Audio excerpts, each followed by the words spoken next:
하나님의 말씀은 요한일서 2장 15절부터 17절까지 말씀입니다. 봉독합니다. 이 세상이나 세상에 있는 것들을 사랑치 말라.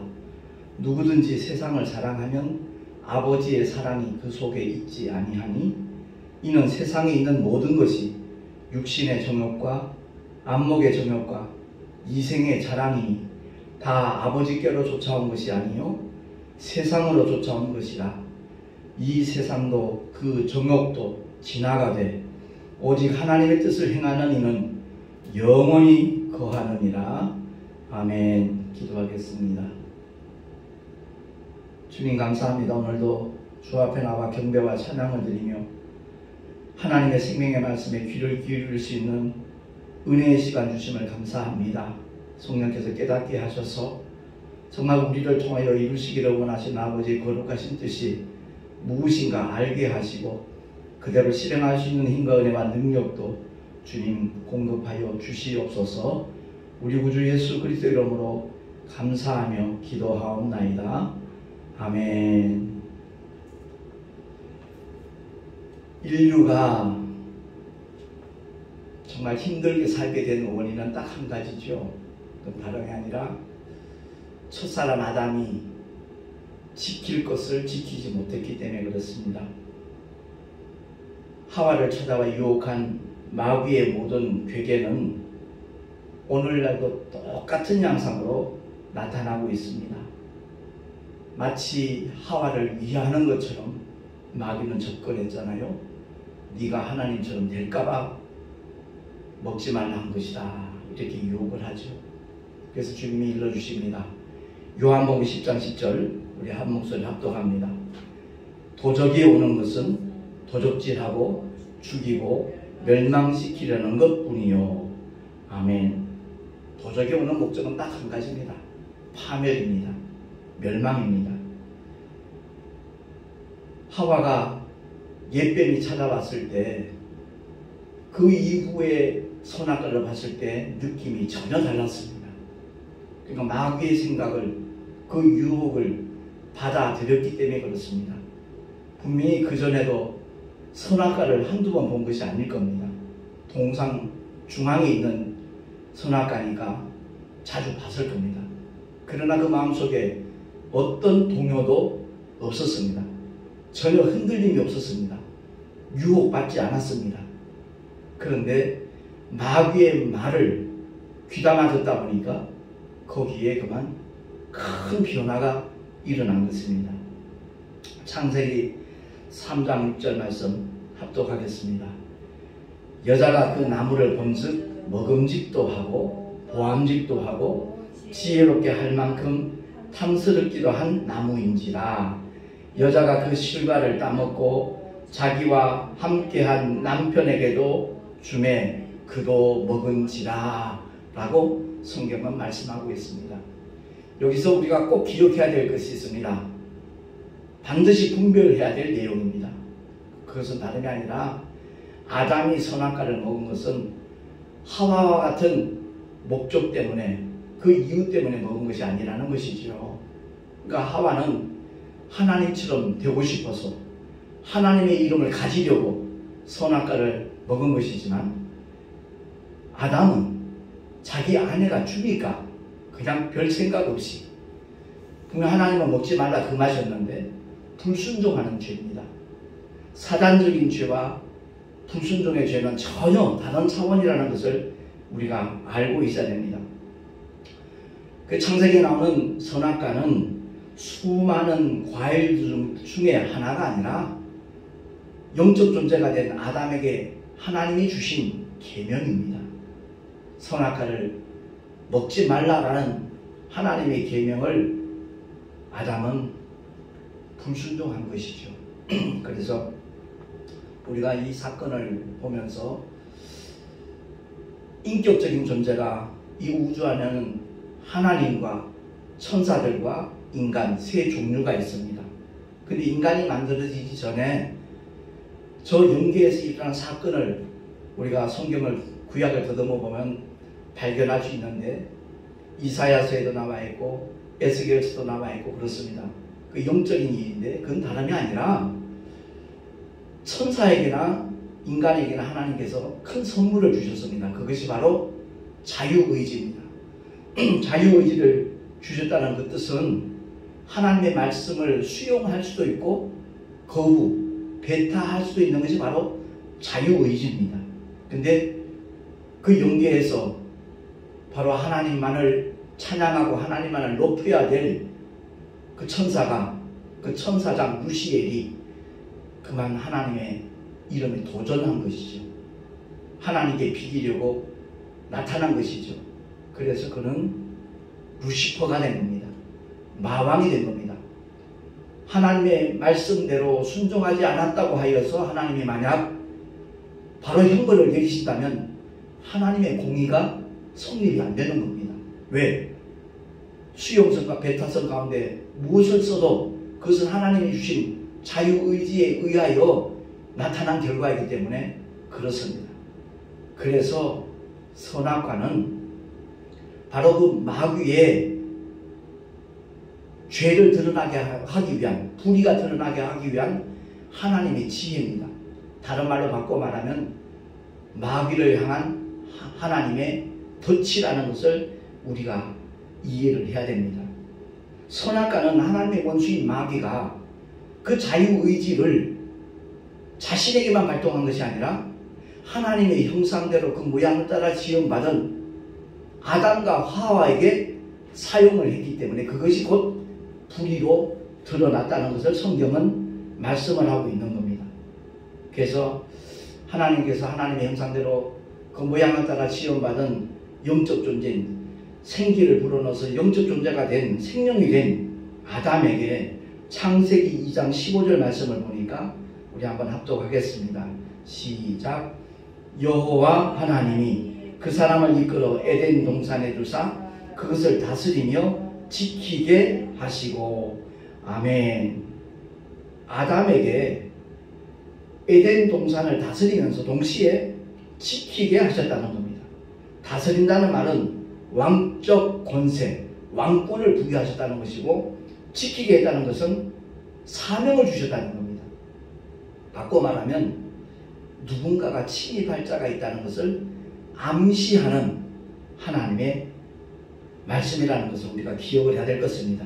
그런데 결국 그 사명을 감당하지 못하고 아담은 하나님께서 짝지어 주신 하와가 당신도 먹어봐 하니까 무심코 하나님의 계명을 잊어버리고 불순종하는 죄를 범하고 만 것입니다. 결국 아담은 실패했지요. 하나님의 계명을 온전히 지키지 못하는 실패를 범하는 바람에 이 세상에 죄가 들어오게 된 것입니다. 그런데 하나님께서는 실패한 아담에게 은혜를 베푸시죠. 가장 큰 소망의 약속을 주십니다.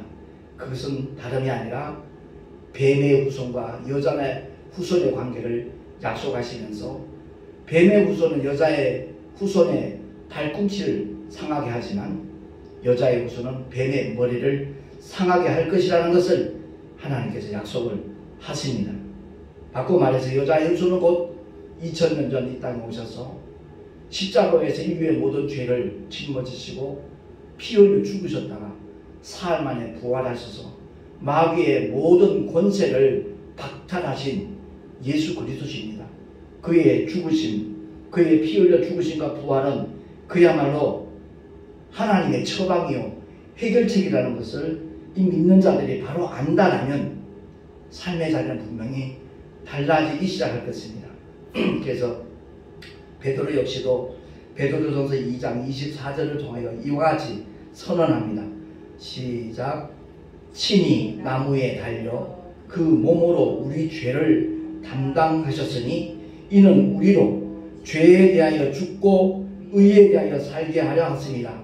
저가 채찍에 맞음으로 너희는 남을 얻었나니.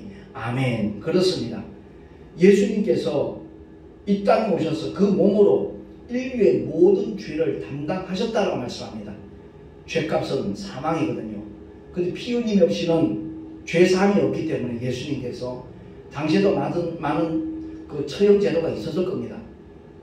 목매어 죽일 수도 있을 것이고 단두대도 있었을 것이고, 그러나 주님은 반드시 나무에 달려서 피 흘려 죽어 주셔야만 했습니다. 왜? 죄와 저주 아래 있는 인류를 속량하시기 위해서는 저주의 나무에 달리셔서 주님께서 모든 보혈을 흘려 주셔야만 인류의 모든 죄가 사함받을 수 있기 때문에 그렇습니다. 그래서 베드로는 다시 한번 강조하죠. 베드로전서 3장 18절 말씀 시작. 그리스도께서도 한 번 죄를 위하여 죽으사 의인으로서 불의한 자를 대신하셨으니 이는 우리를 하나님 앞으로 인도하려 하심이라. 아멘. 인류는 다 아담 안에서 하나님을 떠났습니다. 아담 안에서 떠난 그들이 하나님께로 다시 돌아올 수 있도록 하나님 앞으로 인도하기 위해서 의인이신 그 주님이 불의한 저와 여러분을, 인류를 대신해서 십자가에 피 흘려 죽으셨다는 사실입니다. 목적은 예수 믿는 모든 구원받은 하나님의 자녀들이 죄에 대하여는 죽고 의에 대하여 살도록 하기 위해서라는 것을 좀 전에 2장 24절 통해서 우리가 확인을 했지요. 그러니까 의인으로서 불의한 자를 대신하신 목적은 불의한 우리가 다 하나님 앞으로 돌아올 수 있도록 하기 위해서 주님이 불의한 자를 대신해서 형벌을 받으셨다는 것을 성경은 말씀하고 있습니다. 베드로도 마찬가지고 바울도 마찬가지다. 똑같은 영적인 역사를 우리에게 일러주고 있거든요. 골로새서 1장 13절 14절에 보면 사도 바울은 이와 같이 선언합니다. 시작. 그가 우리를 흑암의 권세에서 건져내사 그의 사랑의 아들의 나라로 옮기셨으니 그 아들 안에서 우리가 구속 곧 죄사함을 얻었도다. 아멘. 이 세상에 수많은 문제들을 우리는 만나게 됩니다. 가장 큰 문제가 바로 영원한 문제가 뭐냐? 죄의 문제라는 것을 우리는 깨달아야 되는 겁니다. 그것이 바로 은혜의 첫 걸음이 되는 겁니다. 내가 영원히 멸망당할 수밖에 없는 죄인의 신분으로 태어났고 나는 그야말로 죄덩어리구나 하는 것을 깨닫는 순간 분명히 그 삶의 방향은 바뀌기 시작하는 겁니다. 메시아 구세주는 바로 죄인에게 필요하신 분입니다. 그렇기 때문에 서기관들과 바리새인들을 향하여 마태복음 23장을 통해서 우리 주님이 화를 선포하신 이유는 다른 것 아닙니다. 깨닫고 돌이키라는 겁니다. 너희가 이 같은 죄인들이니까, 그야말로 위선덩어리니까 깨닫고 돌이키라는 겁니다. 만약 돌이키지 아니하면 화 있을진저, 화 있을진저, 화 있을진저, 주님은 그렇게 선포하시는 겁니다. 지난번에도 말씀드렸지만 산상수훈은 율법을 강화시킨 하나님의 말씀입니다. 음성한 마음 얼마든지 자기 몸으로 범죄하지 않으면 피해 나갈 수 있는 구약의 율법을 아주 촘촘하게 아무도 빠져나가지 못하도록 강화시킨 것이 바로 주님이 입을 열어 가르쳐 가르사대 마태복음 5장 6장 7장에 나오는 산상수훈입니다. 목적은 죄인임을 깨달아는 겁니다. 깨닫고 주님의 품으로 돌아오라는 것이 바로 주님이 말씀하시는 그 말씀을 가르치시는 목적이라는 것을 우리가 깨닫는다라면 분명히 삶의 자리가 바뀌어질 것입니다. 베드로후서 3장 13절 말씀, 14절 말씀 합독하겠습니다. 시작. 주 앞에서 점도 없고 흠도 없이 평강 가운데서 나타나기를 힘써라. 아멘. 데살로니가서 5장 23절 너무나 잘 아는 말씀인데, 온 영과 혼과 몸이 우리 주 예수 그리스도 강림하실 때 흠없게 보존되기를 원한다 라고 사도 바울이 선언하고 있지요. 그렇습니다. 베드로나 사도 바울이나 똑같습니다. 언제가 다시 우리 주님 앞에 설 때 믿는 자들이 흠도 없고 점도 없이 나타나기를 원한다는 것입니다. 그렇기 때문에 이 교회 다니는 것은 그냥 취미생활 아닙니다. 그냥 종교적인 차원에서 하는 게 아니라는 거죠. 그야말로 이건 영적 전쟁입니다. 늘 깨어 기도해야 될 것이고, 정말 주님께서 우리에게 분부하신 것이 무엇인가를 알고 지킬 것을 반드시 지켜야 된다는 거죠. 이 지구상에 존재하는 모든 사람들이 지키려고 애를 쓰죠. 자기 건강 지키려고, 자기 직장 지키려고, 혹은 자기 가족을 지키려고, 자기 명예를 지키려고 무던하게 애를 씁니다. 그러나 가장 귀한 것이 무엇이냐? 영원한 하나님의 나라와 연관되어 있는 믿음을 지키는 것. 이것보다 더 중요한 일이 없다는 것을 우리 모두 깨달을 수 있기를 예수 이름으로 축원합니다. 건강 잃으면 다 잃었다는 그런 얘기들 많이 하잖아요. 공감합니다. 근데 그것은 이 세상에서의 제한되는 말씀이고, 그야말로 영원한 아버지의 나라와 연관된 것은 바로 믿음을 지키지 못하면 다 잃어버리는 것이라는 것을 우리가 기억을 하고, 유다서 1장 20절 21절을 통해서 우리가 꼭 기억해야 될 것은 그야말로 오늘 본문에 나와 있는 이 세상이나 세상에 있는 것들을 사랑치 말라. 누구든지 세상을 사랑하면 아버지의 사랑이 그 속에 있지 아니하니, 이는 세상에 있는 모든 것이 육신의 정욕과 먹음직도 하고 안목의 정욕과 포함직도 하고 이생의 자랑이 또 지혜롭게 할 만큼 탐스럽기도 한지라. 하와가 느꼈던 그 유혹을 모든 사람이 동일하게 느낄 수 있다는 거죠. 바로 이것이 마귀의 무기입니다. 마귀의 괴계입니다. 죄는 너무너무 달콤한 모습으로 우리를 찾아옵니다. 그러나 그 달콤한 것을 삼키는 순간 그야말로 그것이 얼마나 고통스럽고 괴로운 것이라는 것을 뒤늦게 깨닫게 되는 것이죠. 그래서 첫 아담이 선악과를 지키지 못했던 것처럼 오늘날 주님이 우리에게 주신 새 계명, 위로는 하나님을 사랑하고 정말 아래로는 내 이웃을 내 몸과 같이 사랑하는 그 계명을 지키지 못하게 된다면 아담처럼 똑같이 실패할 수밖에 없다는 것을 우리가 기억을 하고 유다가 강조합니다. 주보 맨 밑에 있으니까 이제 한 번 더 합독하겠습니다. 시작. 사랑하는 자들아, 너희는 너희의 지극히 거룩한 믿음 위에 자기를 건축하며 성령으로 기도하며 하나님의 사랑 안에서 자기를 지키며 영생에 이르도록 하나님의 긍휼을 기다리라 라고 성경은 말씀하고 있습니다. 그렇습니다. 여기서 보니까 건축하며 지키며 두 가지가 나오지요. 우리 신앙생활은 적극적인 의미에서는 자기를 건축하는 겁니다. 교회를 위해서 헌신하고 선교사님들을 후원하며 돕는 그런 봉사와 희생하는 그 모든 것들이 결국은 자기 자신을 건축하는 행위라는 것을 우리가 깨달아야 될 것입니다. 아낌없이 자원하는 마음으로 정말 교회를 위해 복음 전파를 위해서 동참하는 많은 하나님의 권속들이 있습니다. 그 모든 희생과 봉사가 결국은 본인의 것이라는 것을 그날에 알게 될 것입니다. 그래서 하나님께 봉사한다는 말은 사실 성립이 안 되는 말입니다. 왜? 하나님은 보상하시는 하나님이시기 때문에 그렇습니다. 소자에게 냉수 한 그릇 대접하는 것도 그 상을 잃지 않는다라고 주님이 말씀하셨잖아요. 그렇습니다. 우리 모두가 이 말씀을 통해서 내가 얼마만큼 적극적으로 나를 건축하는 그런 모습으로 신앙생활을 하는가 한번 돌아볼 수 있으면 참 좋겠습니다.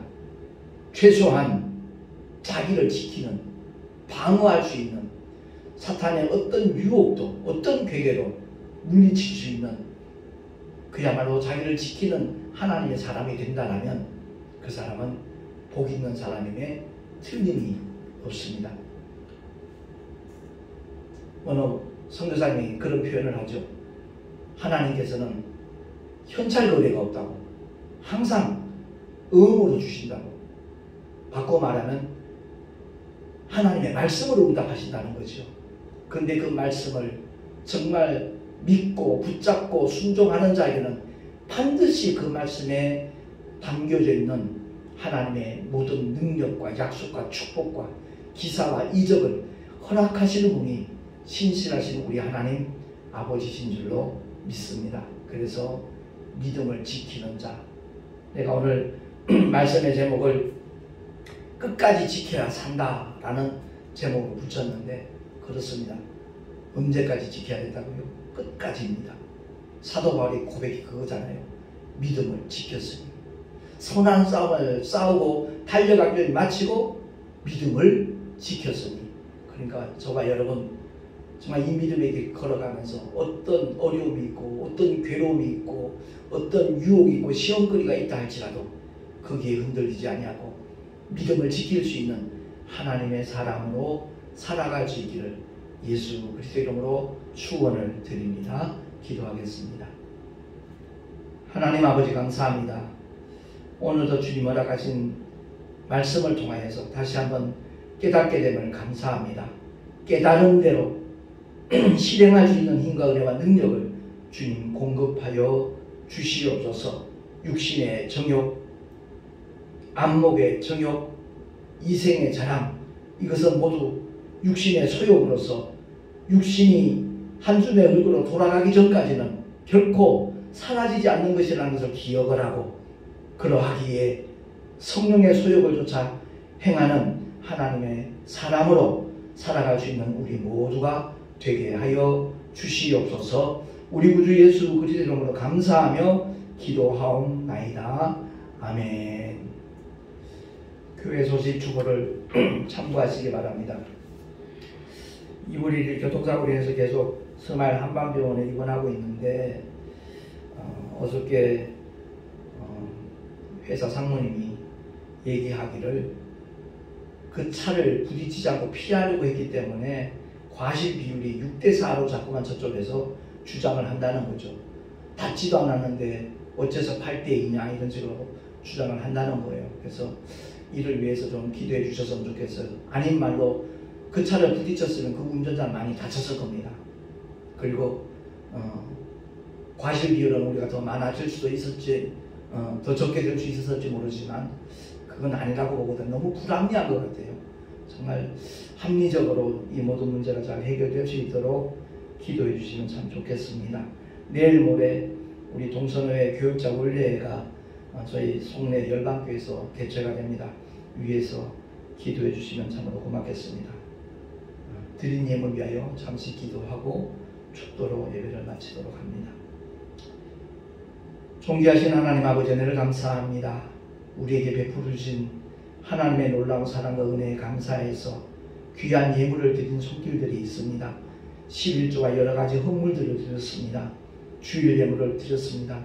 주님 기쁘시게 연락하여 주시고 아버지의 거룩하신 뜻대로 아름답게 사용하여 주시옵소서. 드린 손길들마다 하늘의 상급으로 쌓여지게 하시고 이 세상에서 살아가는 동안 필요한 모든 것들을 주님께서 풍성하게 일마다 때마다 공급하여 주시옵소서. 이 예물이 쓰여진 곳곳마다 주의 영광이 나타나지기를 간절히 소망하옵고 우리 구주 예수 그리스도 이름으로 감사하며 축복하며 기도하옵나이다. 아멘. 이제는 우리 구주 예수 그리스도의 크신 은혜와 하나님 아버지의 영원하신 사랑하심과 보혜사 성령 하나님의 내주교통 인도하심과 축복하심이 진실로 나를 건축하며 나를 지키며 살아가리라 결단한 하나님의 사람들 머리 위에 그 가정과 자녀들과 경외하는 모든 일들과 삶의 자리 위에 또한 주께서 피로 각주고 세우신 주님의 모든 교회들 위에 지금으로부터 영원토록 함께 있을지어다. 아멘.